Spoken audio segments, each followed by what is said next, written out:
Hello students, today we will discuss about laws of Mendel because last turn पे हमने test cross and back cross दोनों को clear कर लिया था। Monohybrid and dihybrid cross हमारे रह गए, लेकिन हम क्या करेंगे, वो मोनो हाइब्रिड और डाई हाइब्रिड जो क्रॉस हैं वो दोनों लॉ ऑफ मेंडल में एज अ एग्जाम्पल यूज़ किए गए हैं। तो अगर हम लॉ ऑफ मेंडल पढ़ेंगे तो हम monohybrid and dihybrid cross को भी साथ साथ में समझते हुए चलेंगे, तो हमारी एक साथ में दो चीज़ें कंप्लीट और क्लियर हो जाएंगी, रिवाइज हो जाएंगी।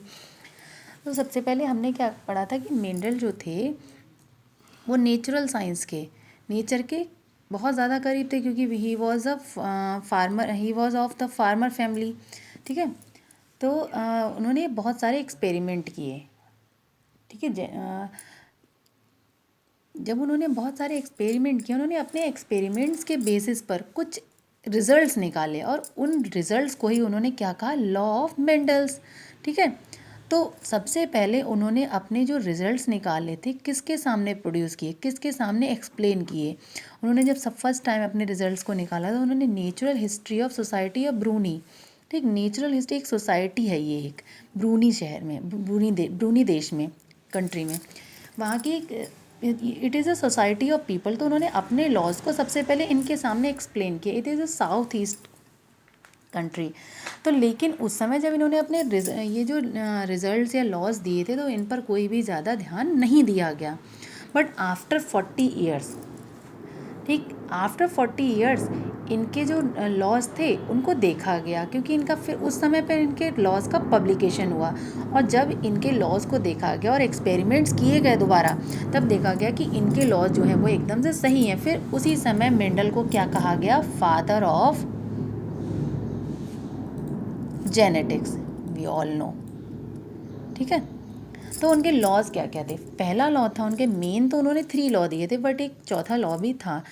फर्स्ट लॉ था law of dominance.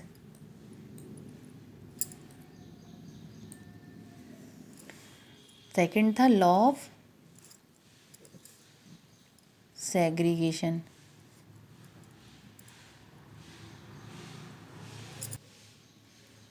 Third law था law of independent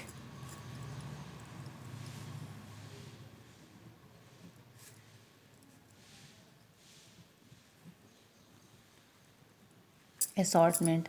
and fourth law था जो law of incomplete dominance.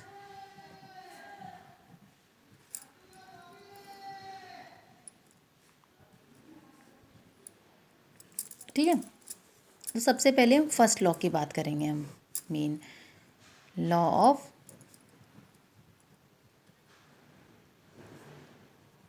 Dominance. ठीक है, तो लॉ ऑफ डोमिनेंस क्या था। इस लॉ को क्लियर करने के लिए मेंडल ने क्या किया, मोनो हाइब्रिड क्रॉस किया। अब हम मोनो हाइब्रिड भी क्रॉस साथ साथ में समझ रहे हैं। उन्होंने क्या किया, मोनो हाइब्रिड क्रॉस के उन्होंने एक्सपेरिमेंट किया। एक एक्सपेरिमेंट किन किन के बीच किया, टॉलनेस एंड डॉर्फनेस। एक करेक्टर लिया, करेक्टर एक ही है, दो तरीके से, एक टॉलनेस एंड डॉर्फनेस, इन इस करेक्टर को लिया। उन्होंने जब इनके बीच में क्रॉस कराया तो उन्होंने देखा कि जो F1 जनरेशन है उसमें सारे प्लांट जो हैं वो कैसे हुए, लॉन्ग। तो इसके बेस पर उन्होंने ये रिजल्ट निकाला कि F1 जनरेशन में जो प्लांट जो थे वो सारे टॉल प्रोड्यूस हुए, और डॉर्फनेस का करेक्टर जो था, यानी कि क्योंकि पेरेंट जो थे टॉल भी थे और डॉर्फ भी थे हमारे, तो डॉर्फनेस का करेक्टर जो F1 जनरेशन में कम्प्लीटली डिसअपियर हो गया। तो उन्होंने बताया कि F1 जनरेशन में जो प्लांट्स अपीयर हुए और वो जो जिस करेक्टर को लेकर अपीयर हुए, तो उस करेक्टर उन्होंने क्या कहा, करेक्टर को उन्होंने क्या कहा, डोमिनेटिव करेक्टर। और इसी लॉ को उन्होंने क्या कह दिया, लॉ ऑफ डोमिनेंस। तो उन्होंने ये रिजल्ट निकाला कि जो डोमिनेंट करेक्टर होता है वो रेसेसिव करेक्टर को कम्प्लीटली सप्रेस कर देता है, और F1 जनरेशन में सिर्फ डोमिनेंट करेक्टर ही रह जाता है। अगर हम फिनोटिपिकली देखें तब तो वो कम्प्लीटली सारे प्लांट टॉल होंगे, बट अगर हम जीनोटिपिकली देखें तो वो हाइब्रिड टॉल होंगे। और हाइब्रिड टॉल क्यों होंगे, क्योंकि हमारे जो पेरेंट्स थे F1 जनरेशन के वो प्योर लॉन्ग प्लांट थे एंड प्योर डॉर्फ प्लांट थे। तो आपके पास थ्योरी लिखी हुई है, मैं बस क्रॉस करके समझा देती हूँ। और यही आपकी मोनो हाइब्रिड, अगर आप मोनो हाइब्रिड क्रॉस के तरीके से देखें तो हम कहेंगे सिंगल करेक्टर को लेकर, सिंगल करेक्टर हमारा क्या है, tallness and dwarfness. Single character के अलग अलग है, रेसेसिव एंड डोमिनेटिव। तो हम इन दोनों करेक्टर्स को लेकर अगर हम क्रॉस कराएं तो इस क्रॉस को हम क्या कहेंगे, मोनो हाइब्रिड क्रॉस। तो हम इसका एग्जांपल देते हैं कि प्योर टॉल प्लांट, एंड यहाँ पर हम कौन से ले लेंगे, दूसरे प्योर डॉर्फ प्लांट। ठीक, अब इनका हमारा क्या है, जीन पेयर कैपिटल टी और स्मॉल टी। अब हम इसके क्या बनाएंगे, gametes.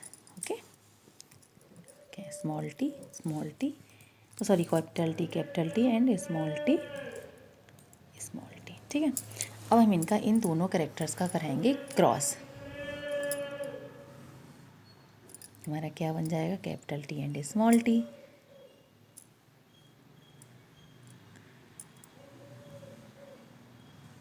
Sorry,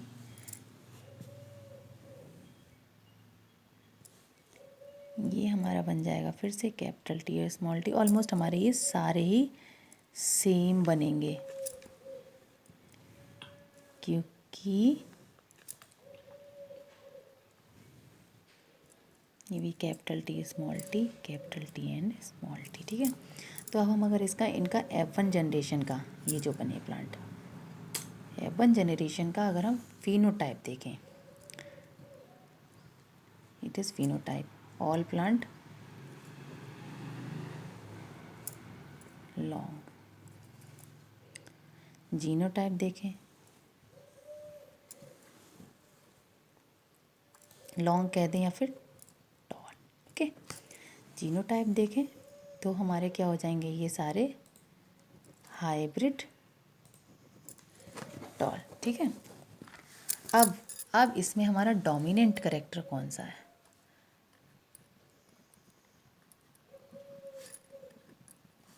tallness and recessive character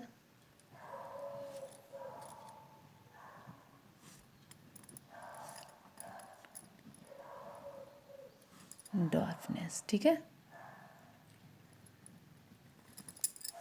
अब एक चीज़ देखो, अब इसके अकॉर्डिंग हमने ये इसी को कहेंगे मोनो। जब सिंगल करेक्टर को लेकर क्रॉस कराएं तो F1 जनरेशन में सारे जो हैं वो, ये F1 जनरेशन के हम इसमें बताएंगे भी नहीं, लेकिन बस हमें अगर हम केवल मोनो हाइब्रिड क्रॉस करा रहे हैं तो हम कहेंगे कि सिंगल करेक्टर को लेकर कराया गया क्रॉस क्या कहलाएगा, मोनो हाइब्रिड क्रॉस। और यही लॉ ऑफ डोमिनेंस का एग्जांपल है कि जो हमारा डोमिनेंट प्लांट था उसने रेसेसिव प्लांट के इफेक्ट को कम्प्लीटली सप्रेस कर दिया इन F1 जनरेशन।